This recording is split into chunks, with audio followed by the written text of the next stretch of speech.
Dear students, this is our class 12th subject history, and the continuous topic or the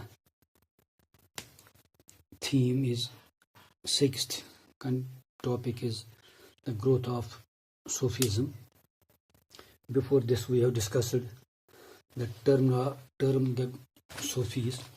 Now we have different silsilas of Sufism, and regarding we will try to know about the Khanqa, different silsilas. The Sufis laid emphasis on the seeking of salvation through intense devotion and love for the God by following the commands and the Sunnah of Prophet Muhammad, peace be upon him.